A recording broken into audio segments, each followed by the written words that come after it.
Hello दोस्तों। हालांकि महिलाएं ब्रेस्ट कैंसर से ज़्यादा प्रभावित होती हैं, लेकिन पुरुष भी इससे प्रभावित हो सकते हैं। तो आइए बात करते हैं मेल ब्रेस्ट कैंसर के बारे में। जानते हैं इनके रीजंस, सिम्टम्स, डायग्नोसिस और ट्रीटमेंट स्ट्रैटेजीज के बारे में। तो सबसे पहले जानते हैं क्या होता है male breast cancer. Male breast cancer male के ब्रेस्ट टिश्यूज में होने वाला कैंसरस डेवलपमेंट या फिर मैलिग्नेंट सेल का डेवलपमेंट होता है।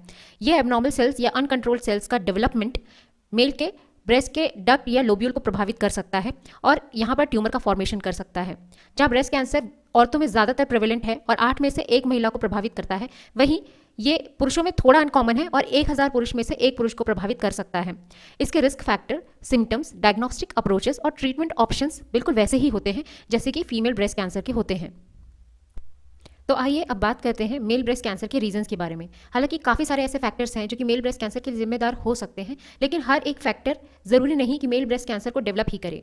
इसमें सबसे पहला फैक्टर है mutation in genes like BRCA1 and BRCA2। ये BRCA1 और BRCA2 एक तरीके के ट्यूमर सप्रेसर जीन्स हैं और इन जीन से बनने वाले प्रोटीन्स डीएनए रिपेयर में पार्टिसिपेट करते हैं। इसीलिए जब BRCA1 और BRCA2 का म्यूटेशन होता है तो ऐसे प्रोटीन्स बन नहीं पाते जिसकी वजह से डीएनए रिपेयर होता हो और इसकी वजह से कैंसर डेवलप होता है, जो सबसे बड़ी वजह है कैंसर डेवलपमेंट की फीमेल में भी।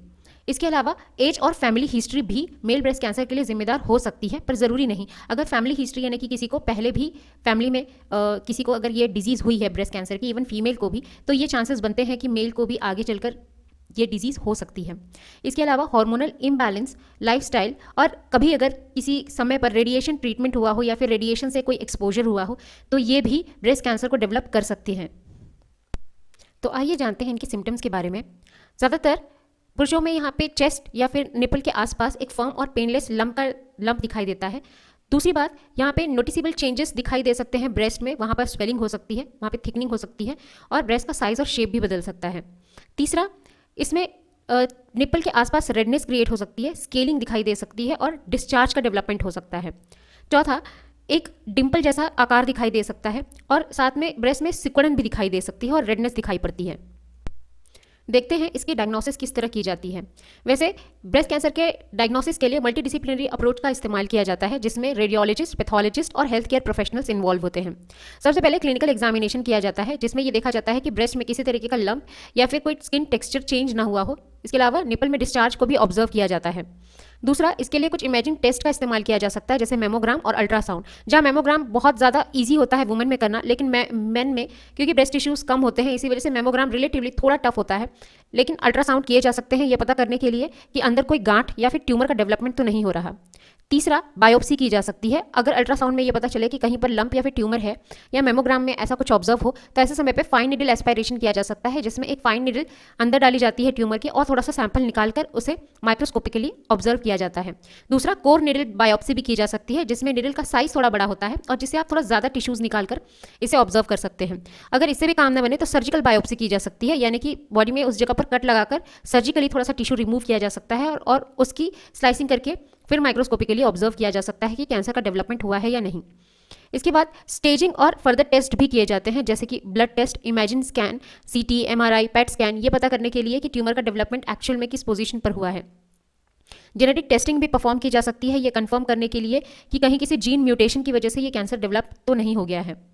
और मेटास्टेसिस भी इन इमेजिंग स्कैन से पता किए जा सकते हैं। मेटास्टेसिस का मतलब कैंसर का फैलना होता है, यानी कि किसी एक जगह से जब कैंसर की सेल्स दूसरी किसी टिश्यूज तक पहुंच जाती है तो उसे मेटास्टेसिस कहते हैं। और मेल ब्रेस्ट कैंसर में भी ऐसा हो सकता है कि कैंसर डेवलप हुआ हो ब्रेस्ट में, लेकिन ये मेटास्टेसिस की वजह से दूसरे पोजीशन पर पहुंच गया हो, शरीर के दूसरे हिस्सों में पहुंच गया हो। तो इसे पता लगाने के लिए CT, MRI और PET स्कैन जैसे टेस्ट किए जा सकते हैं। अब जानते हैं इनकी ट्रीटमेंट स्ट्रैटेजीज के बारे में। पहली ट्रीटमेंट स्ट्रैटेजी है सर्जरी, जिसमें मैस्टेक्टोमी की जा सकती है, जिसके तहत पूरा का पूरा ब्रेस्ट ही रिमूव कर दिया जाता है, पूरे ब्रेस्ट टिश्यूज ही रिमूव कर दिए जाते हैं। दूसरा होता है ब्रेस्ट कंजर्विंग सर्जरी, जिसे लंपेक्टोमी भी कहते हैं, जिसमें जिस हिस्से में ये लंप डेवलप हुआ हो केवल उस हिस्से को स्पेसिफिकली कट करके बाहर निकाल दिया जाता है। दूसरा, रेडिएशन थेरेपी दी जा सकती है, जिसमें ऐसी स्ट्रॉन्ग रेडिएशन का इस्तेमाल किया जाता है जो स्पेसिफिकली कैंसर सेल्स को ही मारे या फिर उन पर ही काम करे।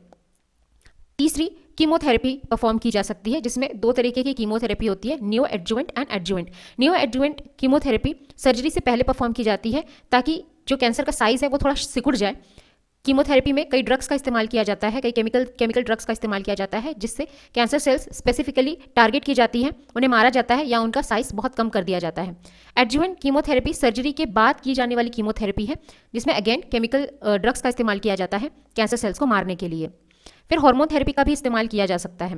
वास्तव में जो ब्रेस्ट कैंसर होता है उसमें एस्ट्रोजन का काफ़ी ज़्यादा रोल देखा गया है। जब एस्ट्रोजन अपने रिसेप्टर्स पर बैठता है तो बहुत ज़्यादा एस्ट्रोजन और रिसेप्टर के इंटरेक्शन से ब्रेस्ट कैंसर डेवलप हो सकते हैं कि ब्रेस्ट के कैंसर के टिश्यूज़ डेवलप हो सकते हैं। इसलिए ऐसे ड्रग्स का इस्तेमाल किया जाता है जो कि एस्ट्रोजन के रिसेप्टर्स पर जाकर बाइंड होकर उसे ब्लॉक कर दे। इसमें से एक ड्रग का नाम है टैमॉक्सिफेन और दूसरी ड्रग का नाम है एरोमेटेज इनहिबिटर्स। ये ड्रग्स एस्ट्रोजन को स्पेसिफिकली इनहिबिट करती हैं ताकि कैंसर के प्रोग्रेशन को रोका जा सके। फिर टारगेटेड थेरेपी की जा सकती है। टारगेटेड थेरेपी में केवल और केवल ऐसी सेल्स को ही टारगेट किया जाता है जिसमें कैंसर का डेवलपमेंट हुआ है।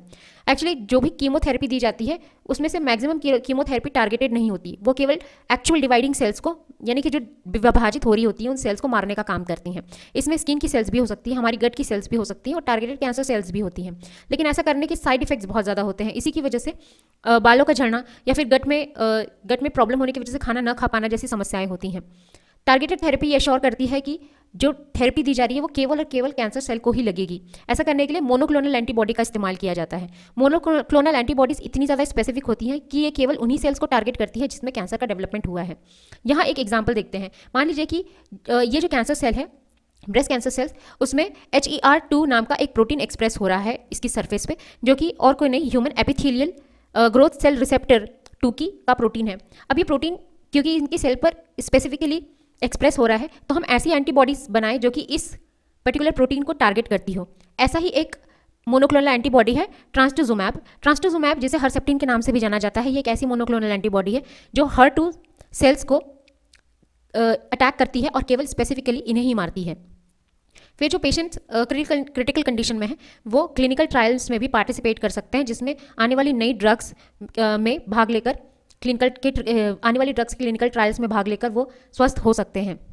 फिर इसके अलावा सपोर्टिव थेरेपी भी दी जा सकती है, क्योंकि कीमोथेरेपी, रेडिएशन थेरेपी या किसी और थेरेपी के बाद में बहुत सारे साइड इफेक्ट्स होते हैं जिन्हें मैनेज करना बहुत ज़रूरी होता है। इसके बाद पेशेंट को साइकोलॉजिकल सपोर्ट देना, न्यूट्रिशनल सपोर्ट देना और उनके पेन का मैनेजमेंट करना भी ज़रूरी होता है, जो कि सपोर्टिव थेरेपी के अंदर आता है। हालांकि मेल ब्रेस्ट कैंसर बहुत ज़्यादा कॉमन नहीं है, लेकिन फिर भी यह एक सिग्निफिकेंट हेल्थ प्रॉब्लम हो सकती है। इसी वजह से जल्द इसका डिटेक्शन करना और इसका हेल्थ केयर प्रोवाइडर से जल्द इलाज कराना अच्छे आउटकम्स ला सकता है और ट्रीटमेंट को ज़्यादा इफेक्टिव बना सकता है। आई होप ये लेक्चर आपको समझ में आया होगा। अपने कमेंट प्लीज़ सजेशन बॉक्स या फिर कमेंट बॉक्स में दीजिए। धन्यवाद।